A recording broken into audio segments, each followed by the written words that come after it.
All right. This is Yanni Bear, the host of Strong Personalities. And today I have Joey Grappe. He is a Masters over 50 athlete that's going to be competing at the official Strongman Games on November 11th, 12th, and for sure we'll make it to day 3, 13th. Joey, how you doing, bud? Wonderful, wonderful, wonderful. What about you? Thank you for having me. This is an honor. Dude, I am so excited. Ever since I met you at the regionals, Southwest regionals, where I was emceeing and I saw you compete for the first time, I was like, that's my type of person, like right there, because you were cracking jokes. You were having fun the entire time. Up to that point, when I saw you there, though, one of my favorite parts, though, was how you, and I believe was it Robert? Rob Stone. Yeah, so at the last event, which was the sandbag ladder, y'all both decided to sit down on the heaviest sandbag. Did y'all plan that, or was it just impromptu? No, well, at that point, I had won 3 of the events, came in second in another. So I was. There was no mathematically way. I had the comp. Didn't have to go out there, and I'd been involved. Sikorsky, hey man, look here. He goes, get out there. Go as hard as you can. Let them know who you are. I'm like, okay. So I asked Rob, I said, hey, man, look, you really want to do that 4th bag? He said, what do you think? And I said, look, this will be cool. I said, first one to the 3rd bag wins. I said, if you get there, then you beat me. If I get there, then I beat you. But afterwards, we just kind of look at each other and sit down on the bag. So that's what we agreed to do, It was a good show. Yeah, it was definitely one of the crowd favorite moments. And then during, I think it was your 3rd sandbag, when you put it over your shoulder, you did this little like kickback. That I can't remember who took the picture, or I saw it on your social media. But it's you tossing the bag over your shoulder, and your right leg is like kicking back, like you're trying to skip through that bag. And I've noticed some athletes like Alec Suckup at the Circus of Strength that I emceed a couple of weekends ago. He did the same thing during, I think it was like a sandbag throw or a sandbag event. But yeah, I saw him do the kick, and I even told him, I was like, hey man, that's the Joey right there. It's that little sass, you know what I mean? It's like, wow. It's the sass. It's letting the sandbag know that you won. It's always great when you can drop it over the backside. Absolutely. So you qualified for OSG.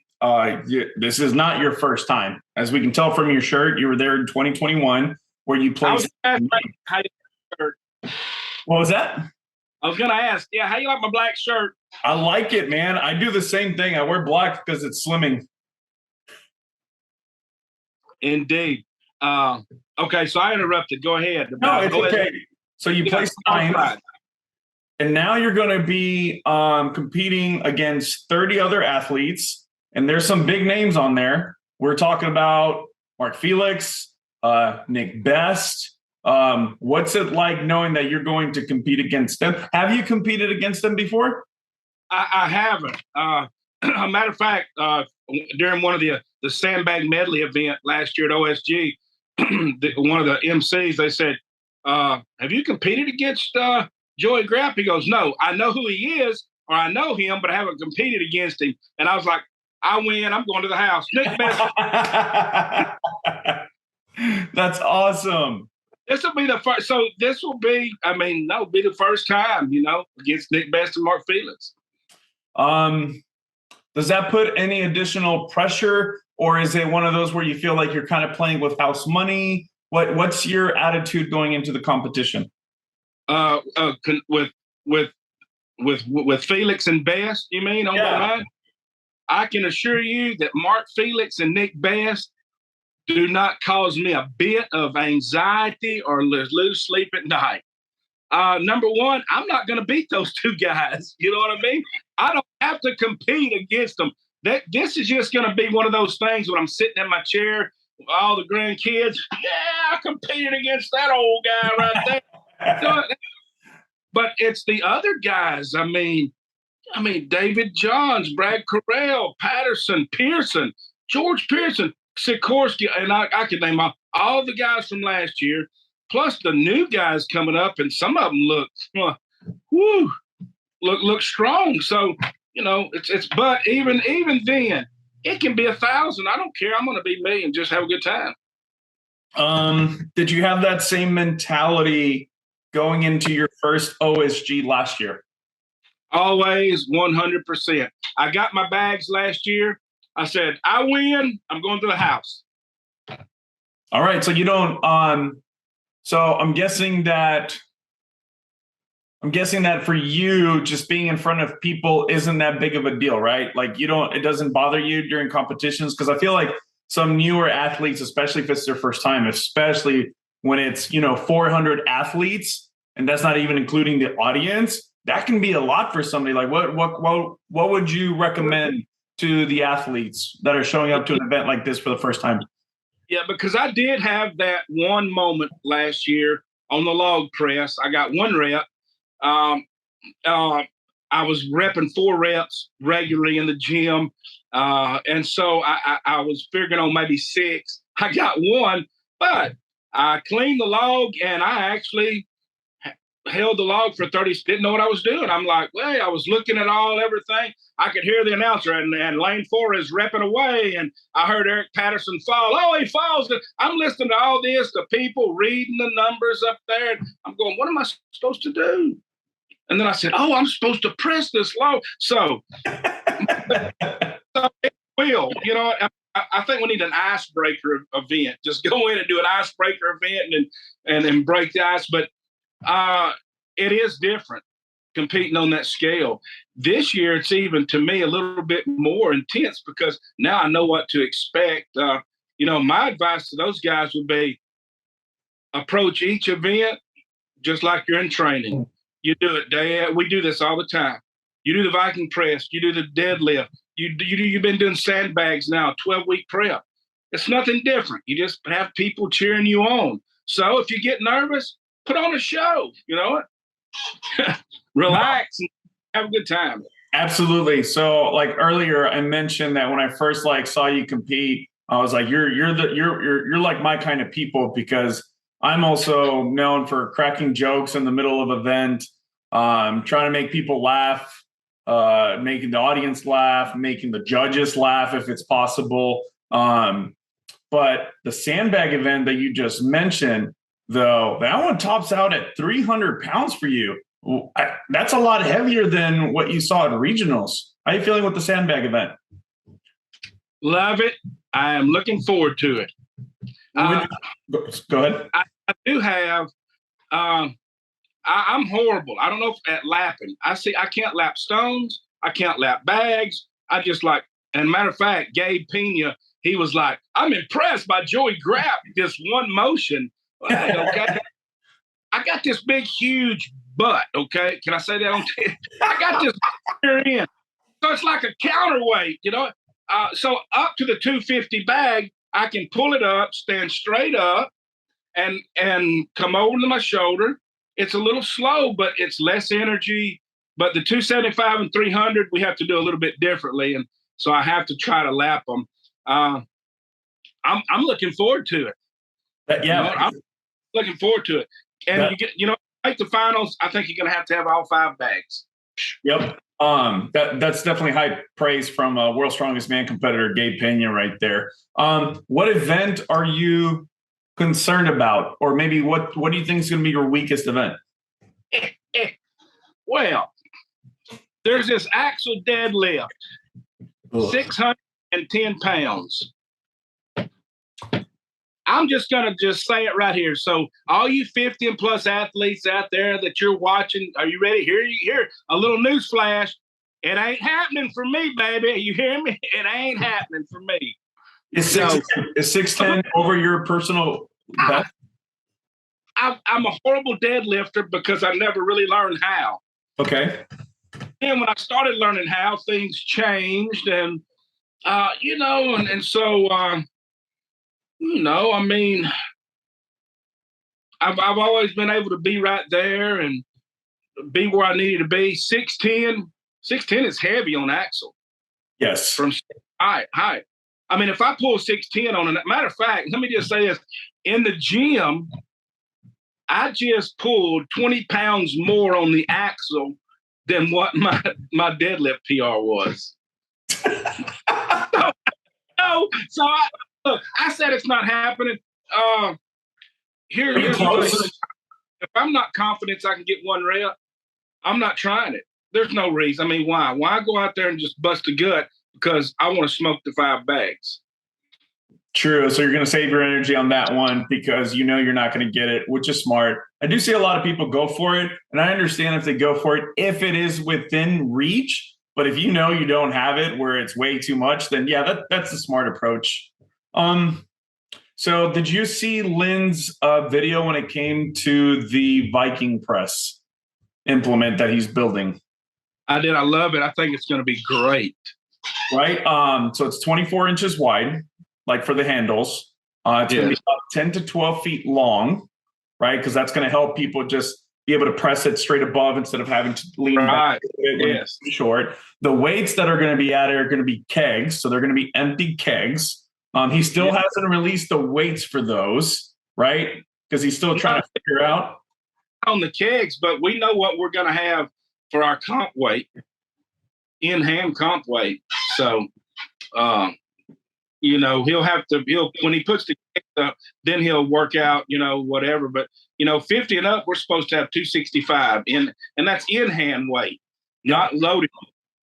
So, on mine, on my Viking press, it's you have to take off about 25% of what you've got loaded.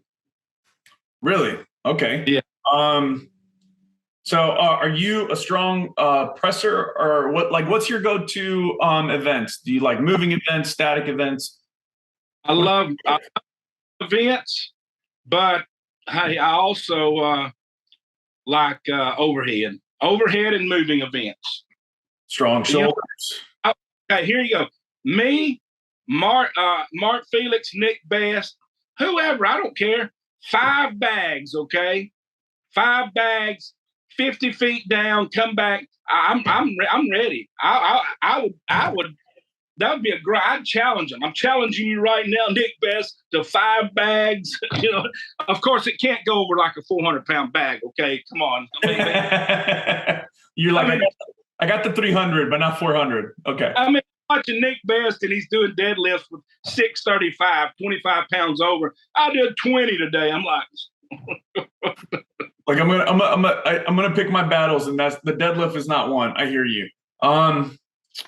So I think one of the cool things about that competition is how much thought Lynn puts into how it's going to impact the audience visually, the athletes on how quickly they change. Like he mentioned in the video that he can change the height within 30 seconds, which is amazing to be able to move that much weight in less than 30 seconds for each athlete. So it's optimal for them. For you, though, what else have you done athletically that you feel helps you handle the stresses of big competitions like this? Oh, I love 15 years plus professional wrestling. So I love getting in front of people and just, I was struggling and kept down because, I said, okay, because I've got that imposter syndrome. I mean, because I never looked at myself as being strong. And I said, if I go out there and show out, then they're going to laugh at me. But, I'm finally over that. If I didn't belong, I wouldn't have been ranked 9th last year. If I didn't belong, I wouldn't have won in Houston, and I wouldn't be qualified for this year, So, hey.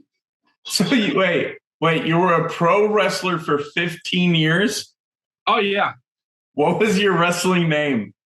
Come on. Okay. So I don't know if you've noticed. I know nobody out there has noticed yet, but sometimes I may do a little eye twitchy stuff. I bet you never noticed, did you?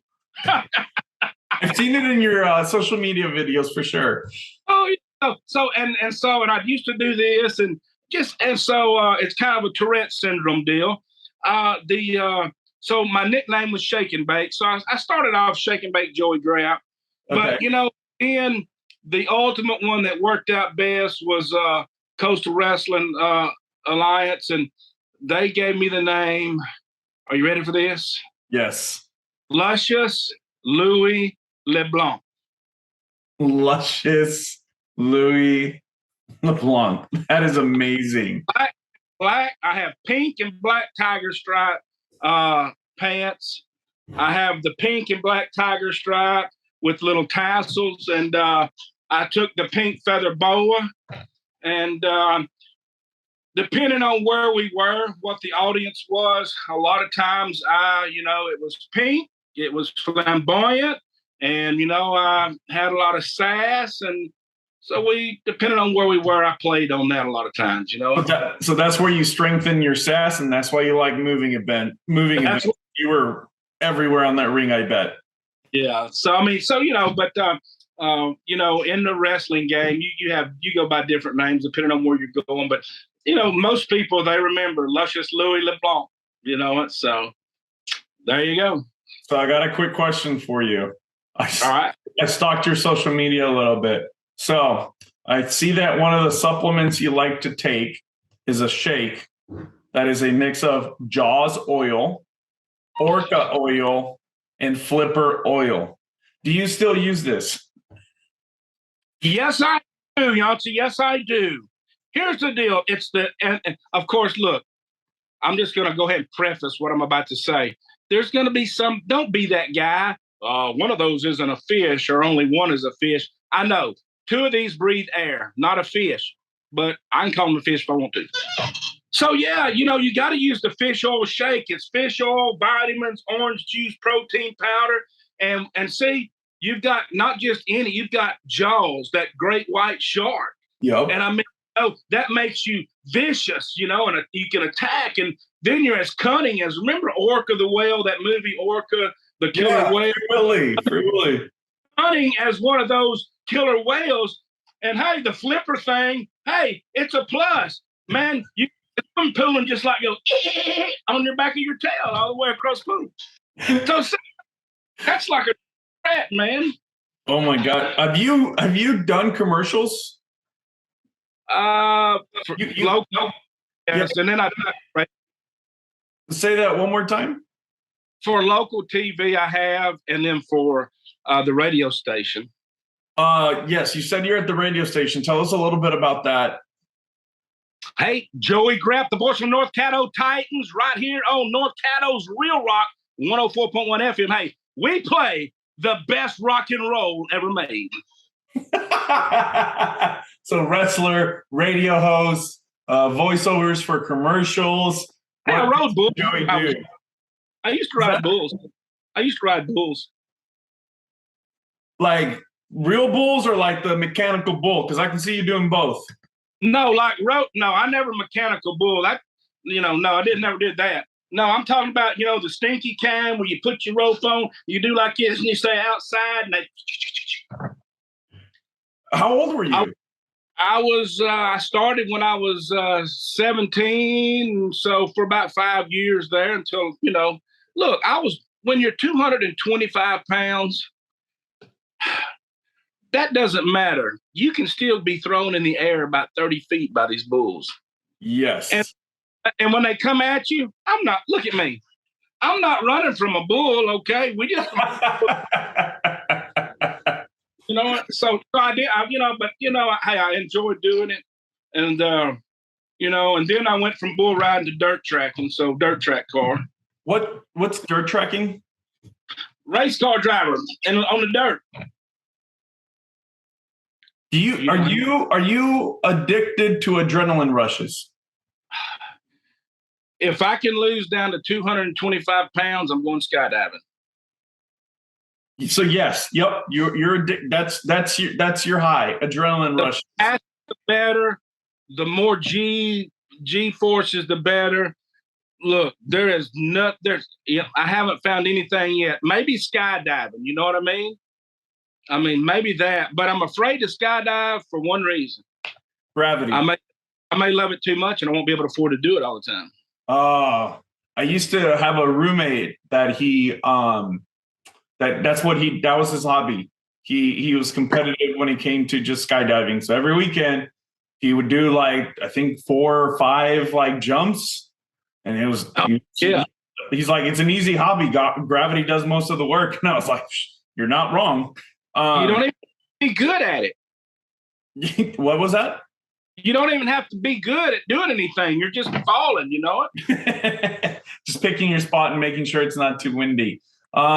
So, okay, hold up. I got to keep up with all the different characters of Joey Grappe. So we had Bull Rider in high school when most kids are just, playing football or baseball or basketball. You're like, nope, I'm going to ride a bull. And then you went into racing. And then after that, did you go into wrestling for 15 years?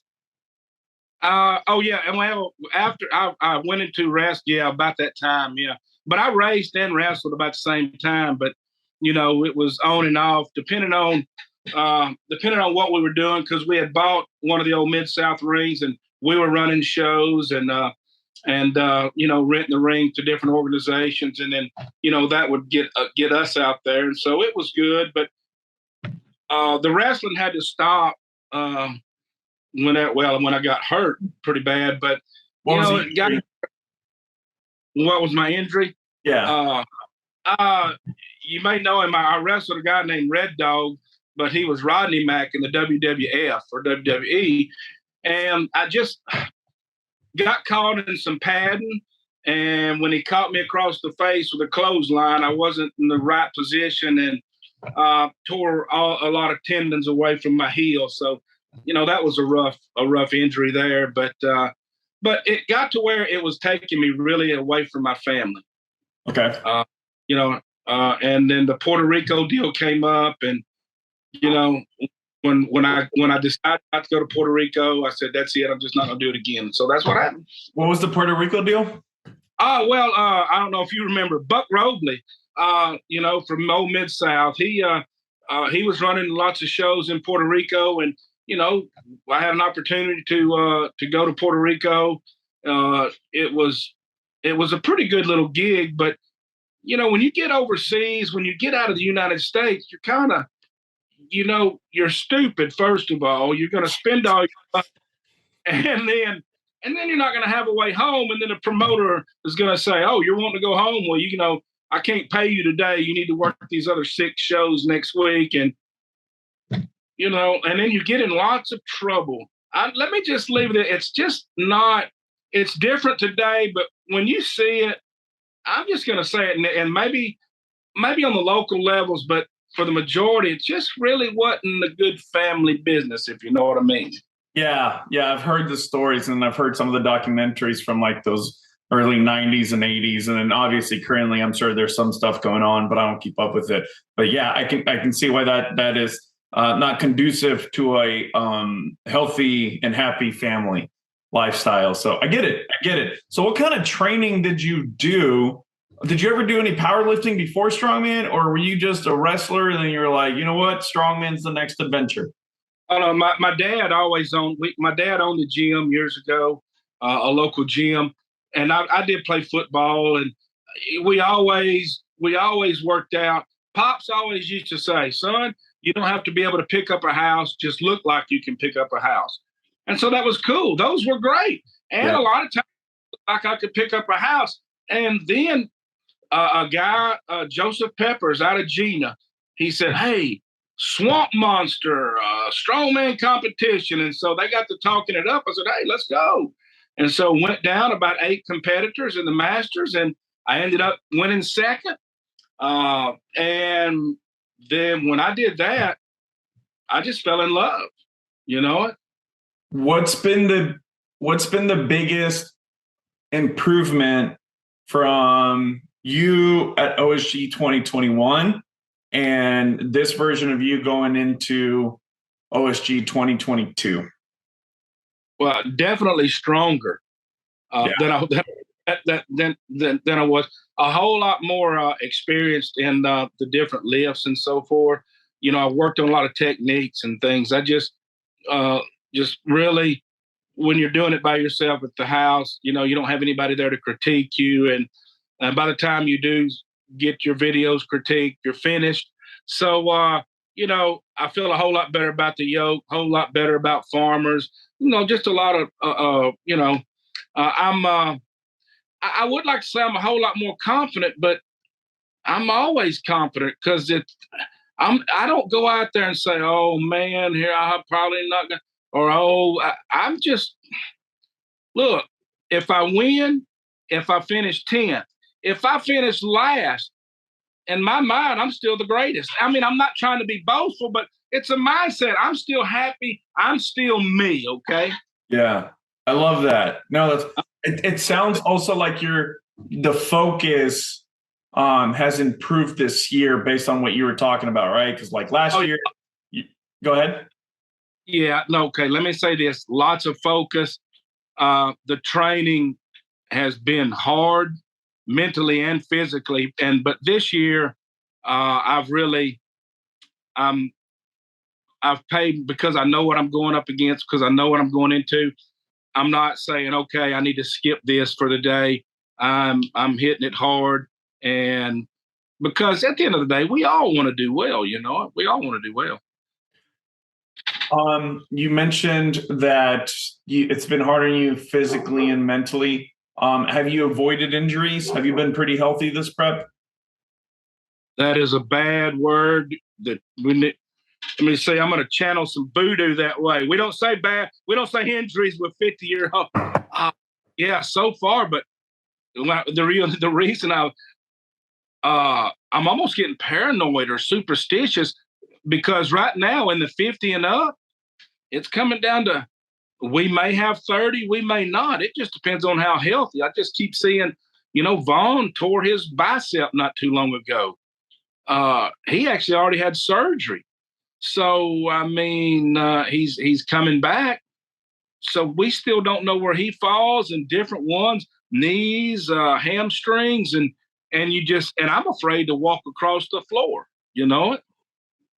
No, I hear you. Especially like the closer you get, like you're more aware of anything that can potentially go wrong, and obviously you're trying to avoid all that.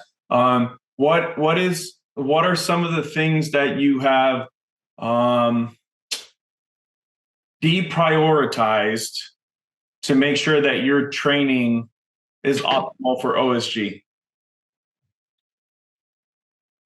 Oh, I don't. It's deer season.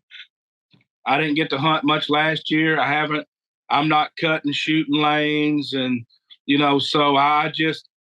Well, put it this way: while I'm doing strongman, I haven't been racing my Mustang. I'm not racing. I'm not deer hunting. I'm doing the family thing, doing the church thing, and working out. And that's it. That's it. I'm not even doing yard work. Let it grow, baby. Is all I got to say.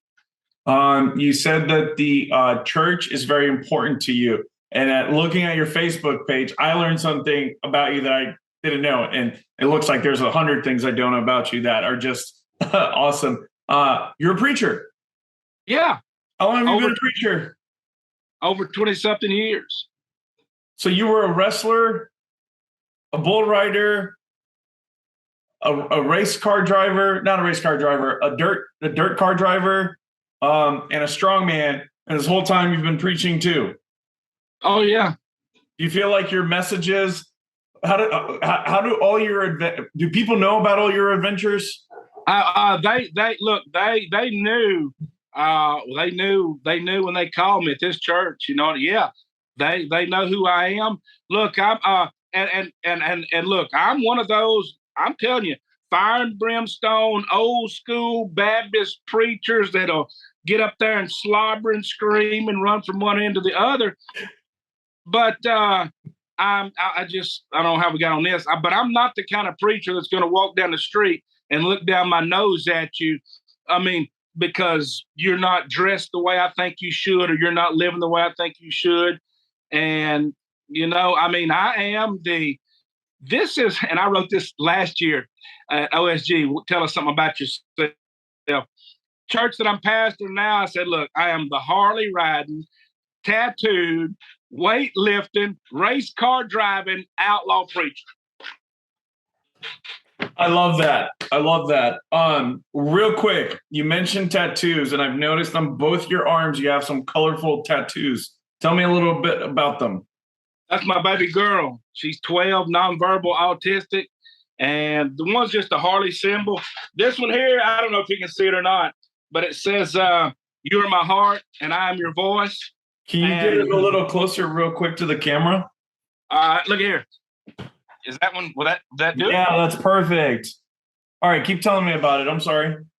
Yeah, and so she is my heart and I am her voice. And if you want to know how much I love her, just make me have to speak for her, and then you'll know. I feel like she was blessed with a big voice to help her out there with you. You know, I have to remind myself, hey, you're a preacher. Be careful. You're a preacher. Be careful. You know what I mean? You know, by example, right? So when it comes to Strongman, when it comes to all the adventures you have done, like what would be the message that you would want to tell not only the athletes, but anybody who's listening? Like what would be like your hey, like what's your driving force in life? Like what comment would you tell them? Like, hey, figure this out, and that's a great starting point to live a happy life. Well, you'll get me to preaching because I'm going to say the key to a happy life is knowing Jesus and living for Jesus. Yeah. But if we want to keep it athletic wise, okay, away from our spiritual, let's say we've got our spiritual in order. But maybe I'm answering the question. Maybe you can tell me if I'm right. Look, there's a lot of things that you want to do in life. I could look at strongman and I see posts, people, I want to do strongman, but should I do novice? Should I do open? Well, I'm going to train for 3 years before I get into it. Look, go sign up and do a comp, If you want to drive a race car, if you've got the money, then go do it. If you want to jog, whatever you want to do, just do it. I mean, do it and do it with passion. And, I'm going to OSG this year. I'm going to compete against all of those guys, against Nick Best and against Mark Felix. And I'm not going to let it get me down saying, well, I'm not going to be the best, but I'm going to be happy. And I'm just going to pour everything I have into it because it's a passion I have. So if you have a passion to do something, do it. Don't wait to get, don't wait till you're 53 years old to start doing strongman. So like if I had to sum it up what you just said, right? I think I heard these 3 main like driving points. Have the courage to have something that you're passionate about and willing to commit. So that way when you go for it, no matter what the results are, you gave it your best towards something that you were passionate about. Wonderful. See, I need you. Maybe I need you to come up here and stand beside me when I'm preaching, and then you can explain it to them a little simpler. I'm a Joey translator. Yeah, because I am. Look. Plus, I'm old. I've got that. What do you call that stuff where you had the amnesia? That I've got the concussion. Concussion. I was about to say ETA. The CTE from all the wrestling. Well, some wrestling and then a couple of car wrecks, but I tell people I've had amnesia 4 or 5 times. I don't really remember how many times, and it's weird, It's one of them lasts about a week, and so I mean it was serious stuff, Yeah, you've definitely put yourself in situations where you go big and it can hit back big with bulls, vehicles, and wrestlers. And now Strongman. Oh, I think Strongman has actually been probably the one that's been the easiest on your body out of all those. Hands down, Strongman, easiest thing on my body that I have ever done. That's wild. For a lot of people, this is probably like the hardest thing that they put their body through. And for you, it's like number 4 tops. Yeah. Joey, we're coming up on our time right now. It's been a complete pleasure. Can you please tell us where we can find you or reach you if somebody becomes a fan? Hey, Big Boss Bay 393 on Instagram, Joey Grappe on Facebook. Well, that's about it, isn't it? Yeah. Just go to one of my pages or your page or click and, and just you can follow me there or what have you, but be careful, Oh, I sell smelling salts too. I'll be bringing you some next time I see you. I mean, Cool. I myself, and I don't know if you saw the video, but look, let me see. Now I got a couple days to go. And so what I do is I've got a good little bottle of it. I'm gonna bring you some, okay? I mean, look, it's good stuff. You take a hit of this, hey, 400's coming off the floor, overhead, whatever. No, I hate smelling salts, but okay. So, man, you could sell anything. All right, so we are real quick. So it's Big Boss Bait 393 on Instagram, Joey Grappe on Facebook. You're going to see him at OSG the weekend of November 11th through the 13th. This will be live streamed, and I know I will be watching you closely every time the Masters division comes up. Once again, thank you so much for your time. It's been a complete pleasure. I hope to see you again in person here at a future comp. You have a great day, man. I'll see you next time. Catch you. Bye, bud. Catch you next time.